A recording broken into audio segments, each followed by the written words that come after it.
Welcome to another edition of All Ball Chicago. I'm your co-host, Robert Bobby Reed, and I got the legend, the NBA veteran, the McDonough All-American, your host, Marcus, living in the building. What's up, Marcus? Man, what's up, my beautiful people? And we got a special guest up in here today. One of Chicago's greatest comedians, in my opinion. He a mix of Red Fox, Richard Pryor, Rudy Ray Moore, been on sitcoms. My favorite sitcom was Black Jesus. Man, we're going to give it up to Corey Holcomb, man, for the 5150 show, baby. What's up, boy? What's up, everybody? This is a podcast I'm flattered to be on. They don't know my nickname back in Chicago when I used to hoop was the dunk creator. They didn't know I had that vert like that. But we'll go with the comedy thing. No, Corey, we got to talk about the hoop, man. Like, you doing your thing, man, on the hoop scene. Everybody we talked to said, man, Corey used to jump out the gym. He was bodying people. So let's talk about it. Let's talk about how many bodies you got in the city, man. How many bodies did you get in the city? I don't know, man, but it used to be easier for me to get people because everybody didn't know me. See, everybody knew Marcus Liberty. You was one of the first big men who had the handles, the shot, all that. Everybody knew you. You know what I'm saying? Right. See, me, I be playing in tournaments, and ain't nobody knew I was going to take off on them. So I got a lot of people that was like, I noticed their face when I get them. They be like, he took off from there? Yeah, I'm telling you, everybody we talked to, they said, man, Corey used to jump out the gym. I mean, literally jump out the gym, man. So what made you not, continue to do the hooping thing and get on to that, where you at now? Well, like with basketball, I just feel like I was one of them people who had to put more practice into my game. I had athleticism like a D1 NBA player, athleticism like that. But I'm just realistic. I was like, you know what I'm saying? You really got to work on your game. I didn't have a shot at the time. I didn't have that, but I used to just be able to house anybody my size. They just used to be too little for me, anybody my size. So as the world started to kick in, because, the Bills destroy dreams. Bills destroy dreams. Put it on a T-shirt. I had to find a way, and you know what I'm saying? Because I was always the dude who used to be signifying, and it used to work. I just started going into this comedy thing, and it worked out. Wow. So you've been doing that for a minute, then, being, funny, huh? Man, I've been this way my whole life, man. With them bus rides to the games, everybody used to sit back there with me, be like, oh man, Corey, them finna be cutting up in the back. You know what I'm saying? Oh man, that's what's up. That's what's up. You know what, man? That life, I didn't realize that was the best time of my life when I was just some little broke dude who used to be hooping every day. I didn't realize that was the best time of my life. Because want me to tell you something? Go back to what I said. Bills destroy dreams. But now, hustling this comedy, hustling these jokes, but I'm pretty good with the jokes too. You know what I'm saying? And it all come from doing what we do to pass time, sitting in the hallway, cracking jokes and everything. I just took it to the next level. That's right. And Corey, do you think, man, like most hoopers, they try to be funny, they want to be comedians or rappers or, whatnot.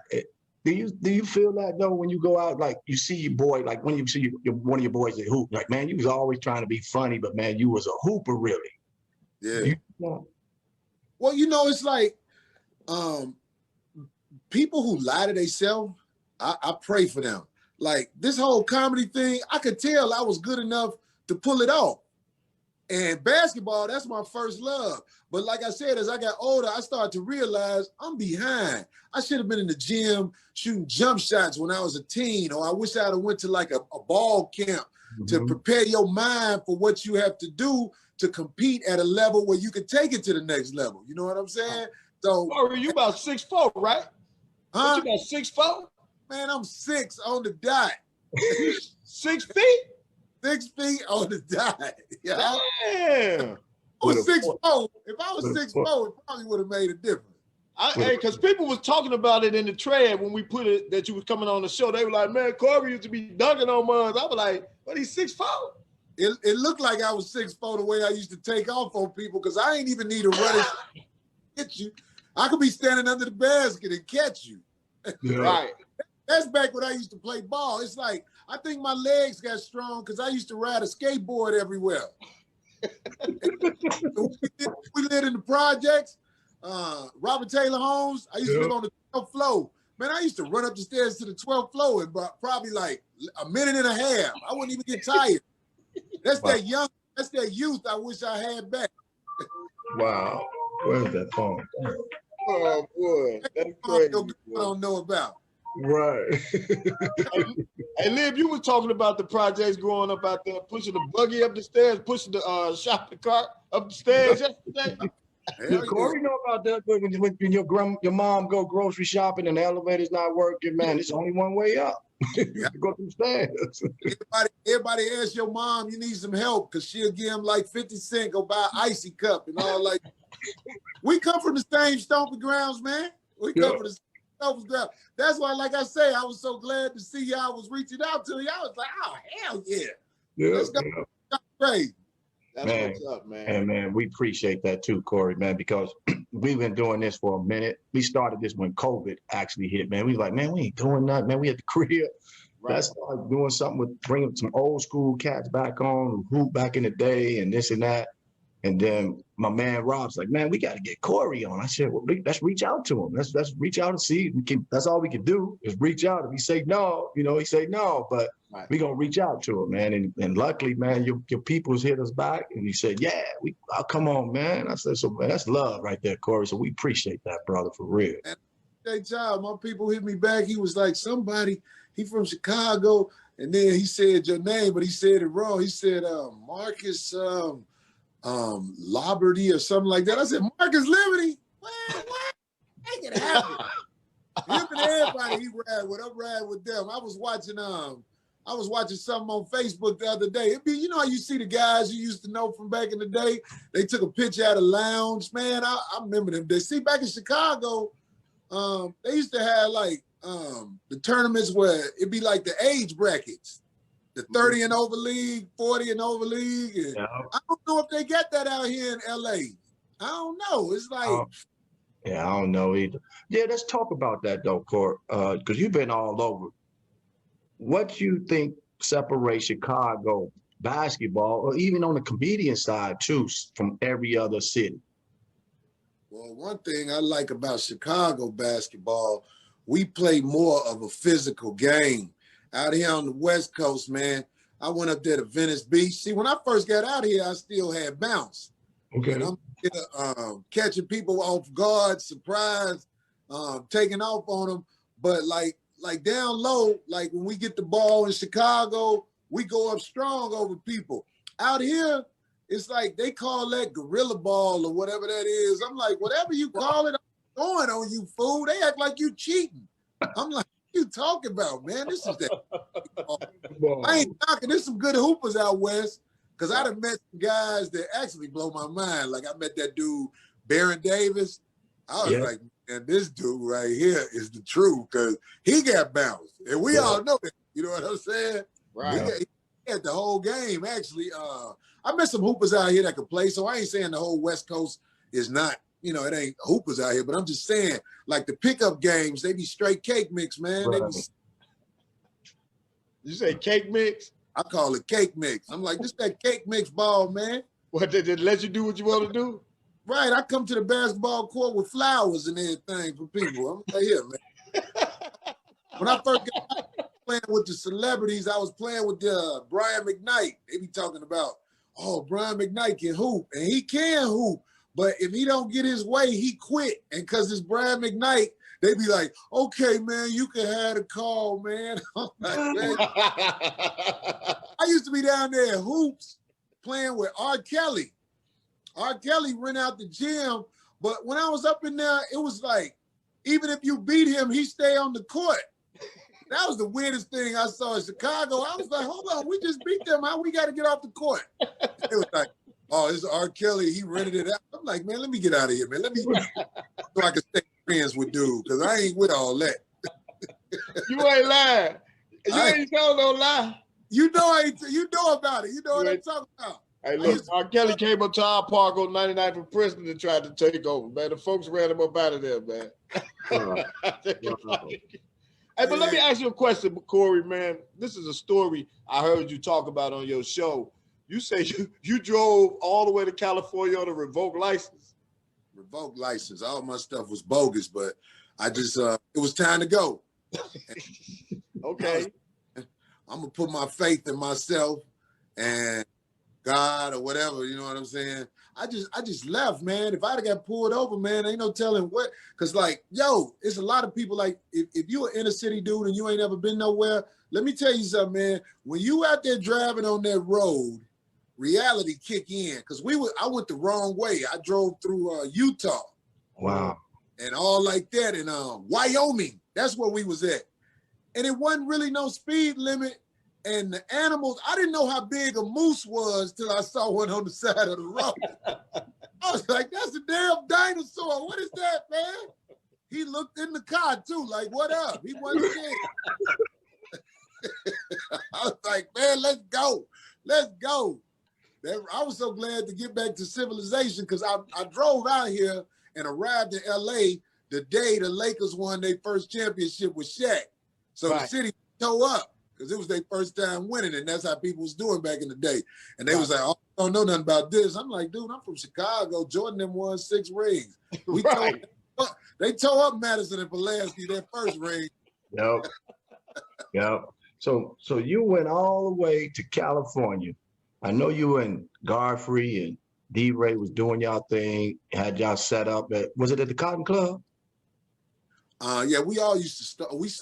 I used to do the Cotton Club back when this dude named Jimmy Spinks, big dude at the door. He was the fat boy in Car Wash, and Bernie Mac popped in there one day while I was on stage, and Bernie Mac was known for talking about everybody, and so everybody knew I talked about people too. So when Bernie walked in, everybody was like, "Ooh, they finna go at it," but I didn't really know Bernie at the time.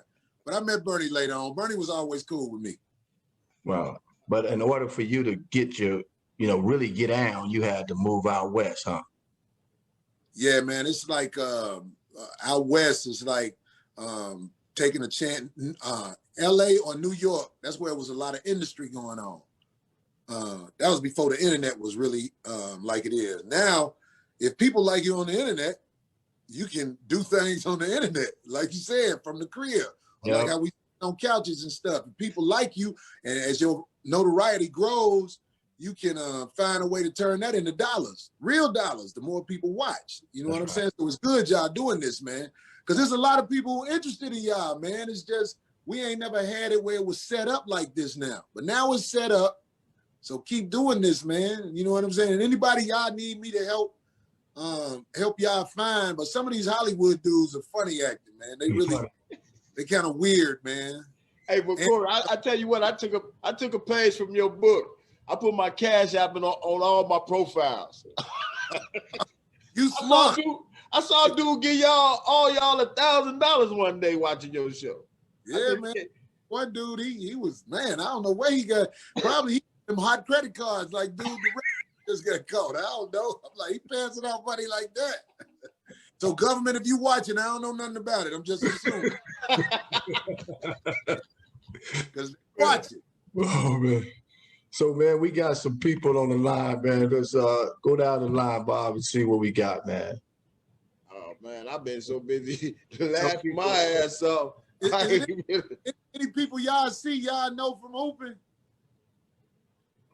What'd you say, Corey? Is there any people y'all see on y'all chat that y'all know when you see their name from playing ball in the day? Some of them, yep, some of them, man. Like we had some old school guys on, man. Before we had you, I don't even know if you remember Charlie Brown. Charlie Brown, what school he went to? New Sabo, man, back in the 50s.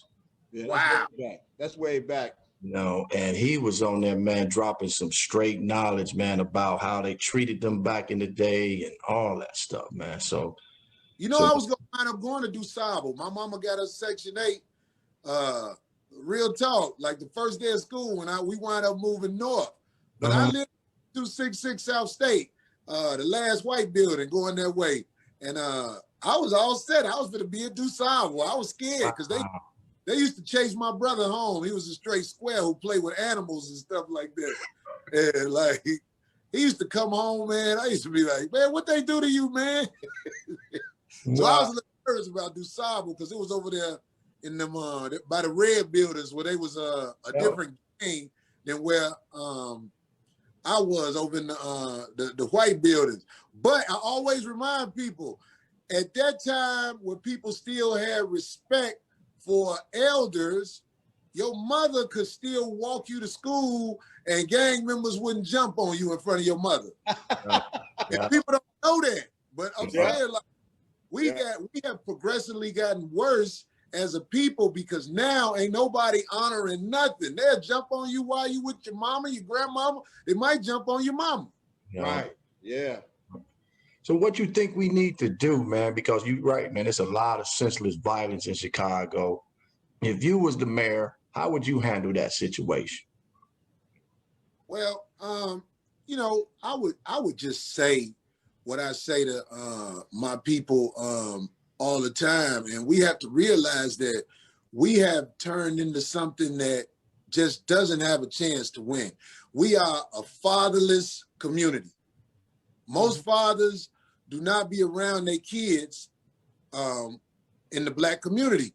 And it ain't just because dads don't care. It's because there's a lot of heat on Black fathers as soon as the child is born because the mothers are trained to go to the colonizers and work your debt out with them. So it makes brothers be like, oh, I gotta get away from this because it's a case on me just because I got a son. So I do try to explain to the sisters that you have to allow your child's father to be in the child's life without some debt from the colonizers. And this is something that I feel like a lot of people don't say, but it is a major part of the problem with why Black fathers are not around their kids. They're ducking debt. Yeah. I agree with you on that one, man, for real. Yeah. That's real.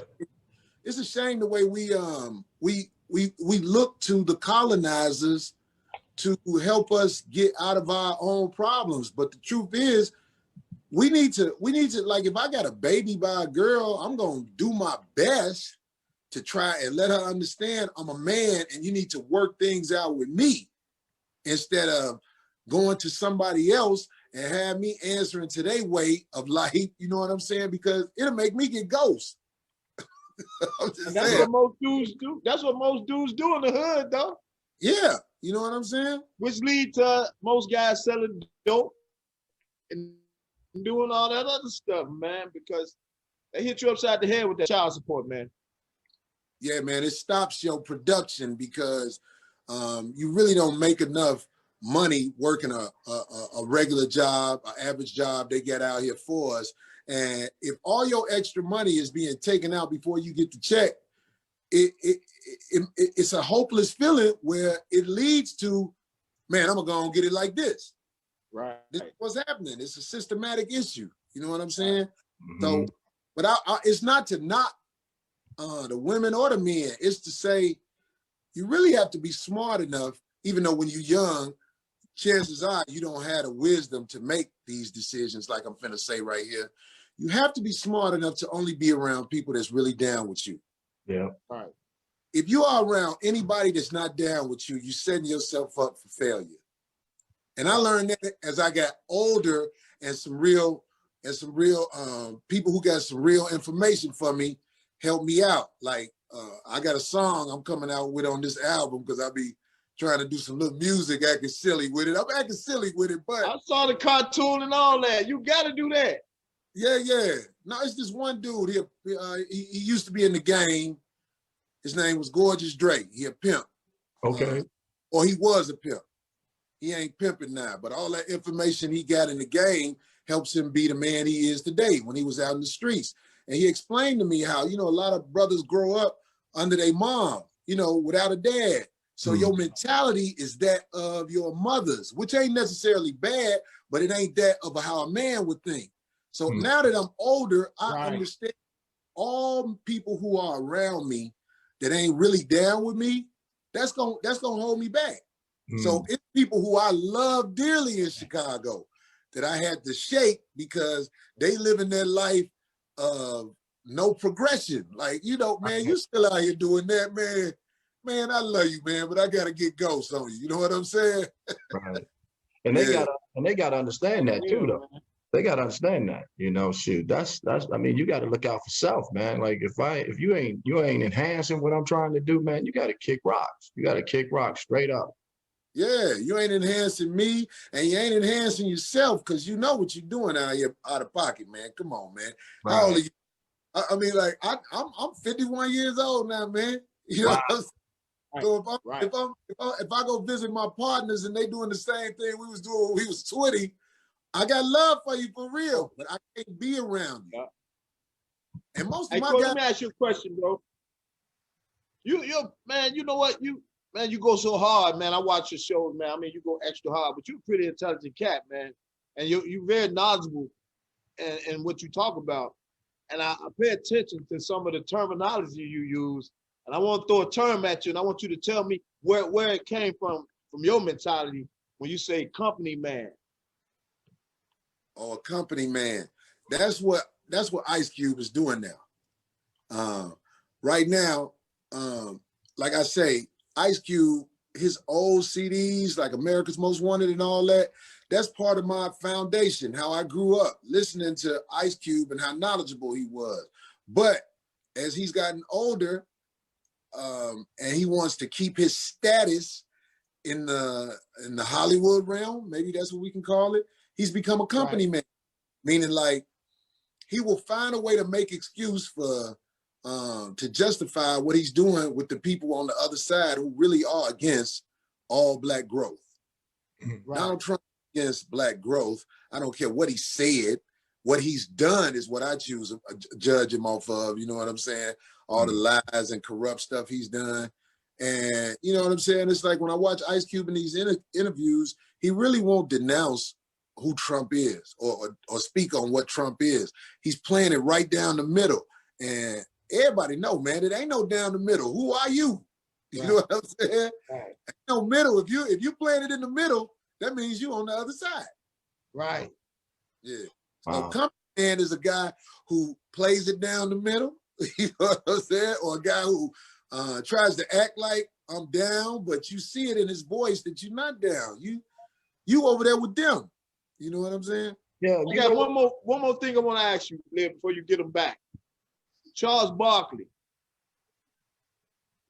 Company man. Okay. Always company man. Broke my heart when Trayvon Martin got killed and Charles Barkley said, well, you know, he was probably out there doing something he ain't had no business doing. And then woo, woo, woo. I was like, how could you say that? This young brother got shot by a maniac because that dude is a maniac. His police record shows it. I forgot the guy's name who shot Trayvon. I don't know why I can't think of his name. Real bad guy. Zimmerman. What's his name there? Zimmerman, wasn't it? Yeah, Zimmerman. Right. George Zimmerman. This is a career bad guy, and his record shows it. And Charles Barkley made an excuse for him. I ain't like that, man. I ain't like that. So Charles Barkley is like, it's a lot of people that I play it off, I smile with, because I talk crazy about Stephen A. Smith. Then I saw him when the All-Star game was in Chicago this past year. And I kind of yucked it up with him because I was like, yeah, all right, what up? Yeah, Stephen A. Smith. But Charles Barkley is a career company man, and he said a lot of awful things about Black people, and I really don't think he likes Black people. I think he likes the fact that the other side uses him as a way to talk bad to Black people because they don't hire the white sportscasters to talk about Black people. Now they hire the Black sportscasters to talk about Black people. You know what I'm saying? Yeah, that's crazy too, Corey, that we turn against our own people just to make a buck. You know, like why do that, man? If anything, reach down and pull up the next brother, you know, instead of putting them down. You know, we see that a lot, man. I know you probably see it on the comedy side, that people are like, man, hating on you because you doing your thing. They don't know your struggle, what you came from to get to where you were at, but people tend to hate, especially us against black on black, you know, hating on each other and not trying to pick us up. Why do you think that happens a lot? There's a lot of people who are born immoral. Like, we have to just understand there's some bad people in the world, man. Well, you know when we all grew up, I see some people that are bad. Like, that is a bad person right there. You know what I'm saying? So we just gotta, I mean, they don't teach us this in school, that you're gonna run across some people who are bad. So that's why when people run across people who are bad, they don't really know what to do half the time. Mm. There are immoral people in this world. There are people who would rather be white than black, even though, you know, they black. If they could change their skin color, they would. You know what I'm saying? And we just be reminded, this is what we up against while we still alive. You got to run into these type of people. They out here. So prepare for it, because you can't duck them. There's not a lot of moral people in an immoral society. You know what I mean? This is all cutthroat out here, man.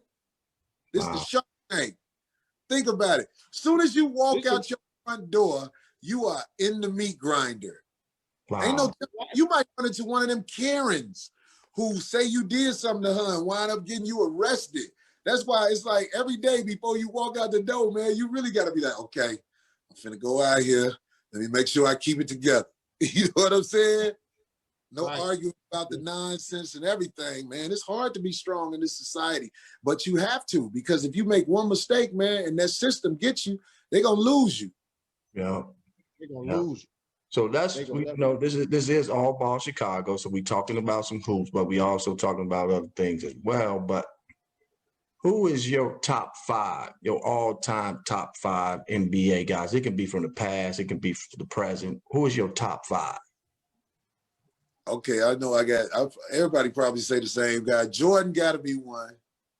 I want to say Bill Russell. Okay. But he played against a lot of white boys. The NBA at the time, they wasn't letting everybody in. That's one thing that people don't say.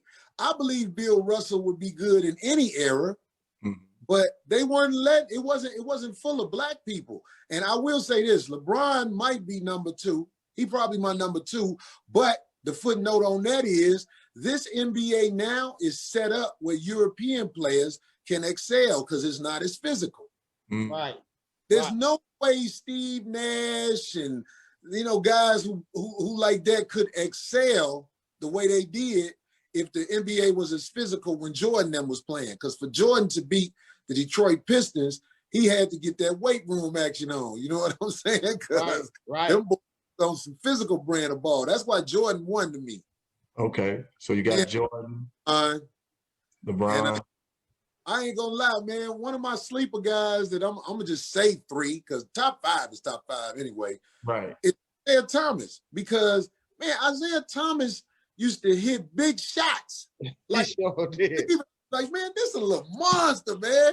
You can't sleep on him. Yeah, he was evil, and he was the way he was. But Isaiah Thomas was a monster out there on that court. Yeah. Then I put Shaq, because when he was playing, it really wasn't nobody to match up with him. Right. Wasn't no monster like that. When Shaq was playing ball, when he first got in, he was dominating Hakeem Olajuwon and David Robinson. It's like they went young Shaq. And I guess if I gotta think of somebody who I can't leave.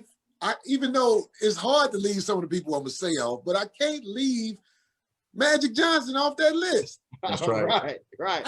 You just can't. He was 6'8", running the point, won the title his first year when Kareem went down, and dominated while he was still playing. It's just he got that package out there playing with them boys. Right.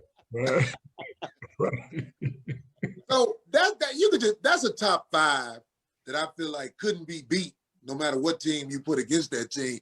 But there are people who might disagree, because the NBA has had some real talent in there, man. Like, I ain't forgot how good Kobe Bryant is. I ain't forgot how good Tim Duncan was, and, you know, people like that. But if you're going to say top five, it's going to be, you know, like this, because there was so many good players.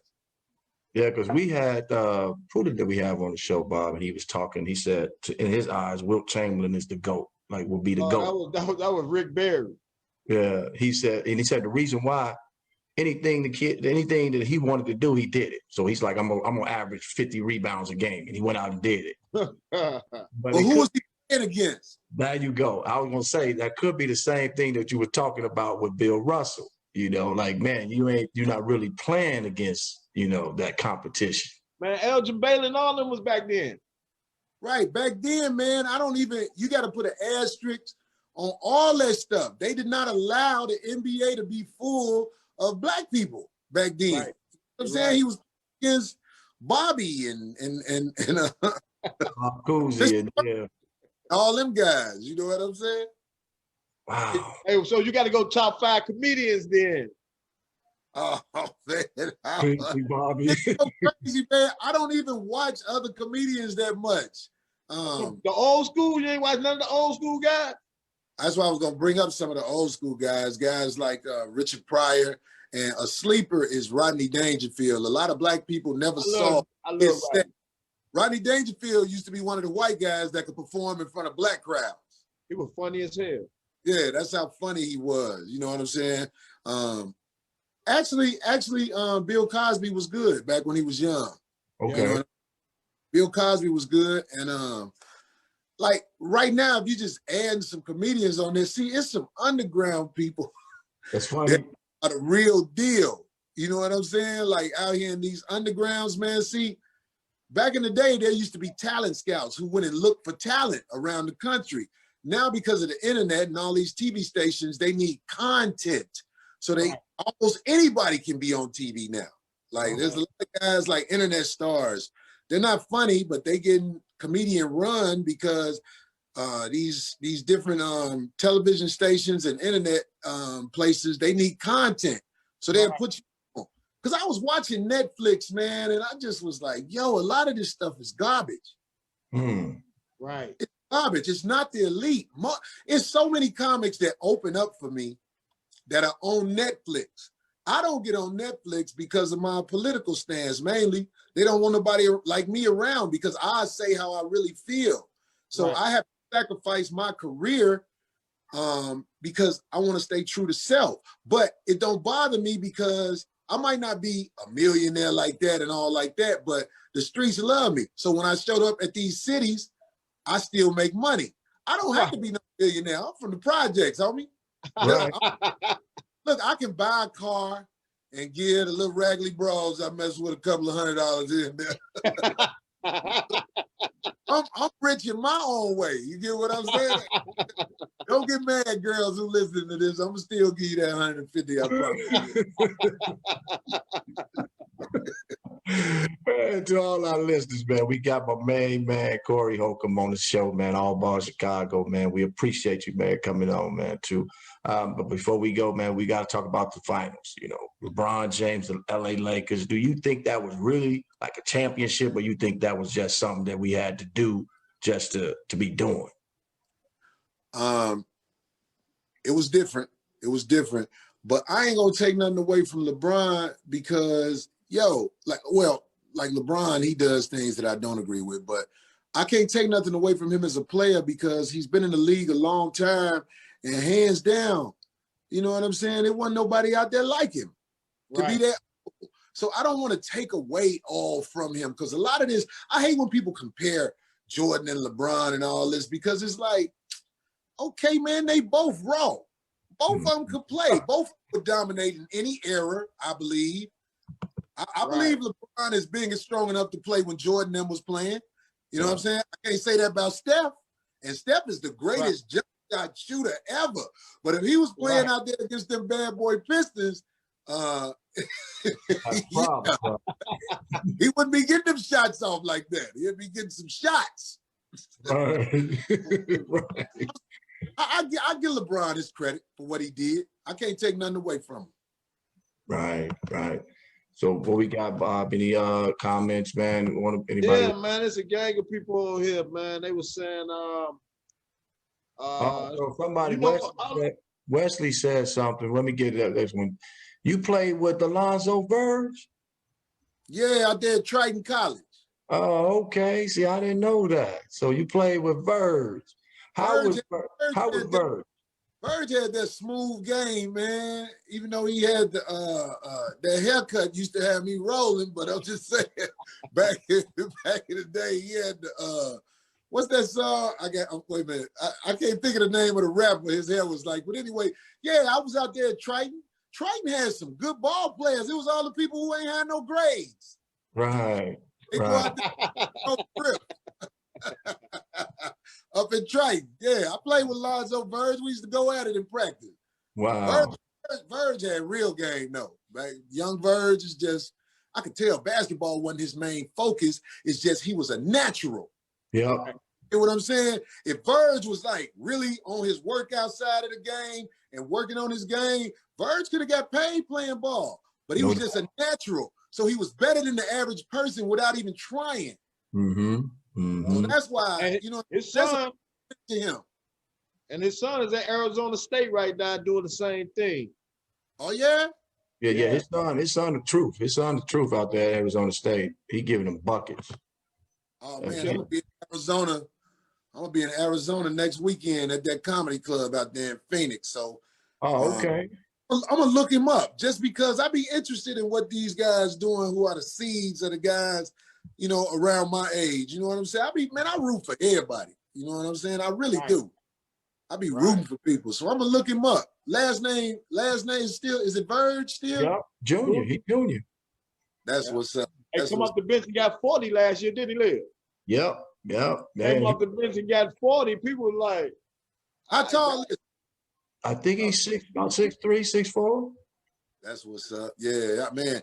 I would urge all the guys who listening, who got young players, that workout and that shooting jump shots is so important, man. Because like you might be athletically as good as anybody, but if your skill game ain't there, you're gonna start to fall behind once you start getting up there in the college level, where you playing against people who just as big, just as strong, or stronger or bigger than you.